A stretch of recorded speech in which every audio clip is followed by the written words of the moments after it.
Well, ladies and gentlemen, I did not anticipate coming live this afternoon with some breaking Cavaliers news. I actually just finished taping an Ultimate Cavaliers show for tomorrow, and I talked about Max Strus in that show. So when I saw this alert on my phone a couple minutes ago, I had to hop on and at least react to it because it negates one of the points I make in tomorrow's show. But in case you missed it, the Cavaliers have officially announced that forward Max Strus underwent successful surgery today to repair a Jones fracture, which is his fifth metatarsal, in his left foot.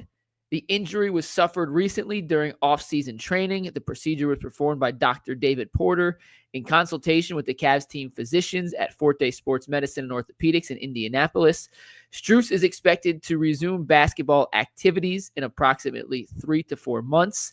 His status will be updated as appropriate. So bottom line, Strus suffered a Jones fracture in his left foot during a recent training session. He had successful surgery on it, and now he will resume basketball activities in approximately 3 to 4 months.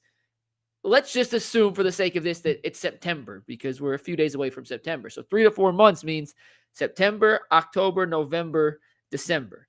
That's to resume basketball activities. It probably takes another month, give or take a week here or there, to then get acclimated to playing in the NBA. So I think with this most recent news, we probably will not see Max Strus suit up for the Cleveland Cavaliers until 2026. This probably eliminates Strus from the Cavs' plans for the first portion, the early portion of the 2025-2026 season. Is it the end of the world? No, it's not the end of the world.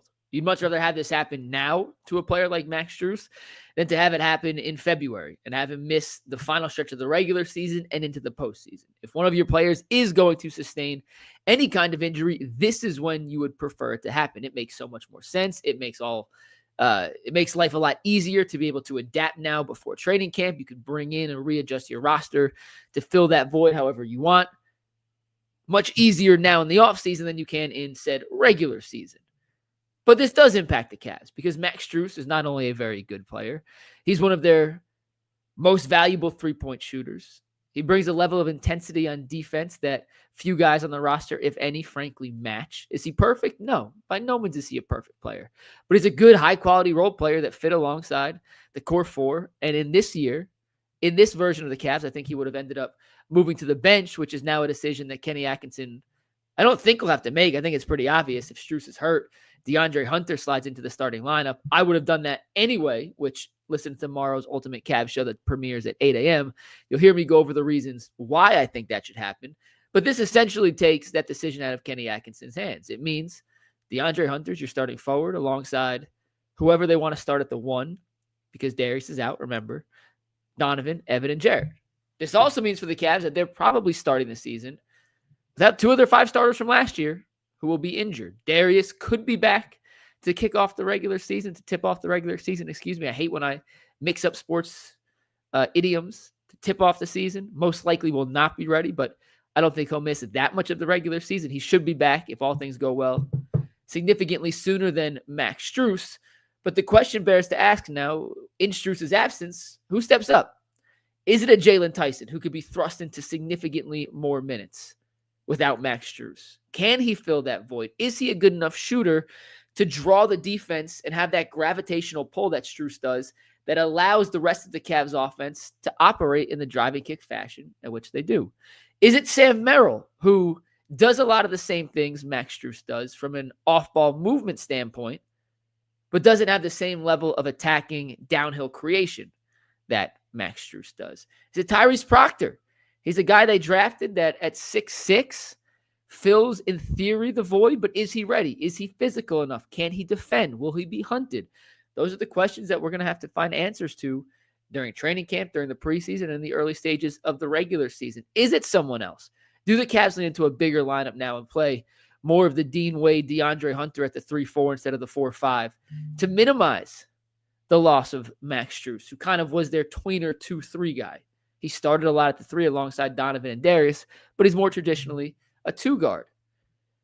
Is it something else that we see come to fruition? Is it somebody else on Cleveland who steps up and fills that void? Someone we're not even thinking of. Maybe it's a Craig Porter Jr.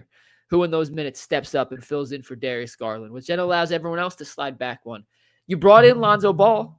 Lonzo Ball 6'6", doesn't play necessarily like Max Strus, but does provide a little bit of size and strength from a defensive standpoint that you can replace Max Strus with. Larry Nance Jr. is a guy I forgot to mention earlier, but another one of those bigs who now you have a plethora of to go big if you decide to go that route. It's not great news, frankly. You never want to see one of your top 7 guys suffer an injury in a preseason, offseason workout. It's not great. I'm not going to sugarcoat it, guys. You'd rather everyone be healthy and clicking on all cylinders to start the regular season, but it's also not the end of the world. And I don't think anyone should be completely freaking out. The Cavs don't have to make any gigantic move. They don't have to readjust the composition of their roster. I don't think they have to tear it all down because Max Strus is going to miss a couple months. I wouldn't panic too much. If anything, it gives an opportunity for Kenny Atkinson to get a close-up look at some of these guys in real game situations to see what they can, what they can't do, what they're ready to handle, and what they're not ready to handle. Can Jalen Tyson take on a bigger role? Can Sam Merrill do some of the things off ball that Max Strus does, especially coming off those pin downs and then attacking the defender and putting them in a disadvantageous situation? Those are the questions. Those are the things that I want to see early in camp now. And it's something that Kenny Atkinson and his staff are going to be forced to find out. And the reason I don't think it's the end of the world, especially if you're forced to find out some of these things, is you need to know those answers for the playoffs because you can't predict injuries. Heck, maybe Max Strus comes back, stays healthy till April, then rolls his ankle and misses 3 weeks. Wouldn't you rather kind of have the answer to who can and who can't fill that spot before you get into that actual situation with real game experience in the real regular season as a data point and a film session to look at to figure out? Sometimes guys getting hurt is an opportunity for somebody else, right? Like look at the Browns. Kenny Pickett got hurt. That allowed Dylan Gabriel to get some more reps with the ones. He becomes their QB2. Shedeur Sanders slides up to QB3. Sometimes opportunity comes from injuries. And the Cavs, if everybody was healthy, were going to be an incredibly deep team this season. Heck, they could go 11 deep if everyone's healthy. You have your Darius, your Donovan, your DeAndre, your Jarrett, your Evan as your starting 5. Then you have Strus. Then you have Tyson. Then you have Lonzo. Then you have Wade. Then you have Nance. Then you have Naquan Tomlin. And I think there's some, you have Merrill. There's your 12 guys right there. Like, you're not going to be able to play 12 guys on a nightly basis. Guys are always going to be in and out of the lineup for various reasons, whether it's injury, whether it's just simply rest. So this is an opportunity for the Cavs to see what some of these guys can do. And frankly, if it's going to happen, I think early in the regular season is the perfect time. Maybe Jalen in extended minutes, and I'm going to focus on Jalen for the next minute because he, I think, is the guy with the biggest opportunity here to catapult himself up the rotation. Maybe he can prove to Kenny Atkinson and the rest of the staff that you had me in for 10 to 12 minutes. Look what I do in 22 minutes a night over the course of 4 weeks. I'm too good. I'm too valuable. I bring too much to the table to be relegated back to that 10-minute slot. And that's a good problem to have. Having too many guys that need to play high-level minutes can be a pain in the butt and can be a headache, but you'd much rather have too many guys than not enough.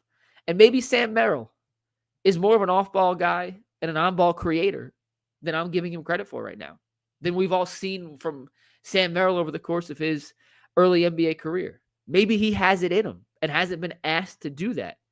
But when asked of, he can deliver. And maybe Tyrese Proctor's ready right out of the gate to do those kind of things. He played 3 years at Duke. Maybe he is a little more acclimated to the NBA game than your traditional rookie. We won't know until we actually see it, till we dive in and figure out what these guys can and can't do. And Strus being out for 3 to 4 months gives them an opportunity to showcase their skill set.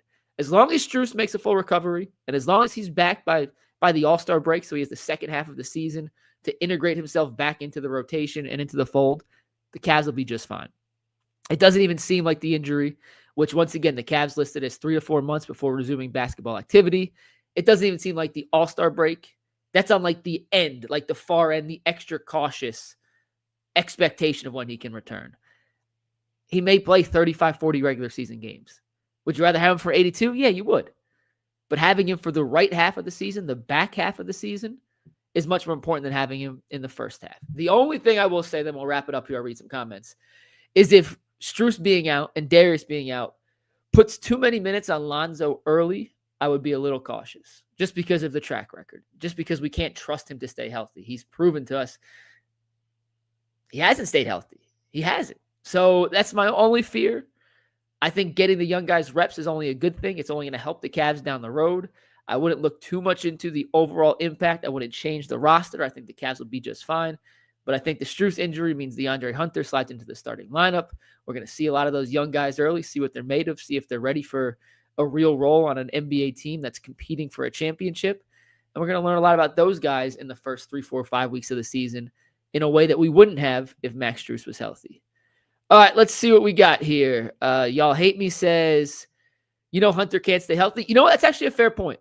DeAndre Hunter has been pretty darn injury prone throughout his career as well. He's another guy that, you're going to be very careful with and take the extra precaution to make sure he's not being overtaxed and overused. So that's a good point. I don't usually think of Hunter when I think of the Cavs injury prone players, but y'all, you hate me. It's a good point. B. Scrolls says time to call Malik Beasley. I mentioned that. I did mention Malik Beasley on UCSS. If he'd be willing to take a vet minimum, I would sign him in a heartbeat. Let's see. B. Scrolls, yeah, Jalen Tyson, get to see a chance to see him play. I made one reference to the Browns. Come on, I literally made one reference to the Browns. Y'all got to calm down. That was 23 seconds out of a 12-minute stream. Y'all guys can chill. Let's see. Yeah, this is the Ultimate Cavs show, not the Ultimate Brown show, guys. B. Scrolls said, Strus wasn't healthy last year anyway. That's true. Strus missed the beginning of last season with, I believe it was an ankle injury. He rolled his ankle in offseason training. So whatever Strus has done the last 2 years, he's got to cut it out and change his offseason approach. Just fact of the matter. So that's going to wrap it up. This is your breaking news update on Max Strus's injury, meaning he's going to miss 3 to 4 months at minimum before he can return to his form. And for everyone asking where the Browns talk is at, this is the Ultimate Cavaliers show, not the Ultimate Browns show. We are going to spend 2 hours tomorrow talking about the 53-man roster, who made the cut, who did it. You'll got plenty of that then, but for now, that's going to wrap it up. More Max Strus takes in the morning. We have an Ultimate Cavs show at 8 a.m. Once again, it is not a Brown show at 8 a.m. It is a Cavs show at 8 a.m. And then the actual UCSS show from 11 to 1 will focus plenty on the Browns. We'll see you then. Peace.